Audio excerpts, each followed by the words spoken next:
Hello everyone, আজকে দেখাবো কিভাবে কোনো রং ইউজ ছাড়া একটা লিপ বাম আর্ট করতে পারবা তোমরা ইজিলি। তাও বোর্ড তারপর মিরর এগুলা ছাড়া তোমরা বানাইতে পারবে ইজিলি। তো ভিডিওটা দেখো। আজকে আমি শুধু রঙের বদলে এখানে ক্লে ইউজ করব। এই ফোম ক্লেটা যে কোনো দোকানে তোমরা অ্যাভেইলেবল পাবা।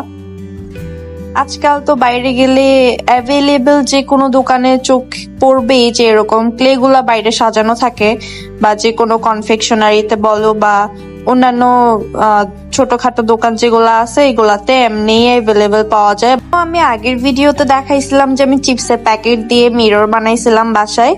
তো আমি ওই মিরর কাটিং গুলাই এখানে ইউজ করব, আর সম্পূর্ণ ফোম ক্লে আর রং ব্যবহার ছাড়া আমি এখানে আজকে লিপ বার্নারটা ফুললি বানায় তোমাদেরকে দেখাবো। তোমরা বাসায় চেষ্টা করে দেখবা আসলে সুন্দর হয়েছে কিনা। আর তোমরা যদি আমার চ্যানেলে নতুন হয়ে থাকো তাহলে আমার চ্যানেলটা সাবস্ক্রাইব করে দিও, যাতে আমার নিউ আপলোড দেওয়া ভিডিও তোমরা দেখতে পারো, যেগুলো এরকম এই ভিডিওর মতো ইজি হইতে পারে ফিউচারে। আজকে যেহেতু রং ব্যবহার করব না, তাই আমি একটা ট্রিক্স খাটাইছি। সেটা হচ্ছে এখানে আমি টিস্যু নিছি, টিস্যুর সাথে হচ্ছে এই ফোম ক্লের কালারটা আমি এখানে ইউজ করব। ক্লে একটু নিয়ে আমি পানিতে মিক্স করে তারপর সেটা টিস্যুর সাথে মিক্স করে দেন আমি এখানে একটু গ্লু অ্যাড করে নিছি যাতে এটা স্টিক হয়ে থাকে। তো আমি এখানে ফার্স্টে পার্পল কালার নিছি, নিয়ে এখানে সুন্দর মতো পাতাগুলোর মধ্যে বসাই নিচ্ছি। তোমরা যে কোনো কালার নিতে পারো এখানে।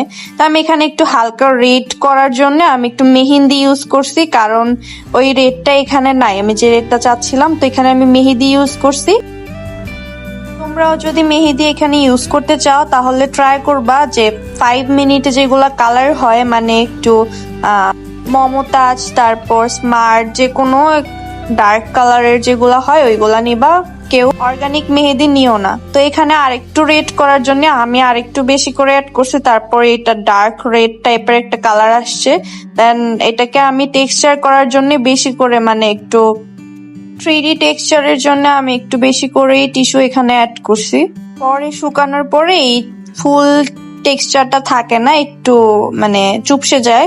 তা আমি একটু বেশি করেই অ্যাড করে দিছি। তোমরা চাইলে আমার ডিজাইনটাও ফলো করতে পারো বা নিজের মতো করতে পারো। এরকম করার আগে যে কোনো ডিজাইনের আগে একটু মাপ দিয়ে নিও, কারণ মাপটা বেশি জরুরি। তাও আমার এখানে কতগুলো আঁকা বাঁকা হয়ে গেছে, সমস্যা নেই। তো এখানে আমি সেই মিরর কাটিং গুলো অ্যাড করছি লাস্টে। দেন আমি চাচ্ছিলাম যে এখানে কিছু মান্ডালা ওয়ার্কও করব, বাট পরে আর ইচ্ছা করেনি, আমার এটাই ভালো লাগছে। তো তোমরা জানাবা তোমাদের কাছে আমার এই শর্টকাটের ভিডিওটা কেমন লাগছে। ভালো লাগলে অবশ্যই আমার চ্যানেলটা সাবস্ক্রাইব করে দিবা, অ্যান্ড কমেন্টে জানাইতে ভুলো না তোমাদের কাছে কেমন লাগছে। আর পরে তোমরা কি রকম ভিডিও চাও বা কোন ভিডিওর হ্যাকস চাও আমাকে জানাবা কমেন্টে। আমি ট্রাই করব তোমাদের জন্য ফিউচারে কিছু নতুন নিয়ে আসার। আমারও অভিজ্ঞতা হয়ে যাবে নতুন কিছু করার। তো বাই বাই, আল্লাহ হাফেজ।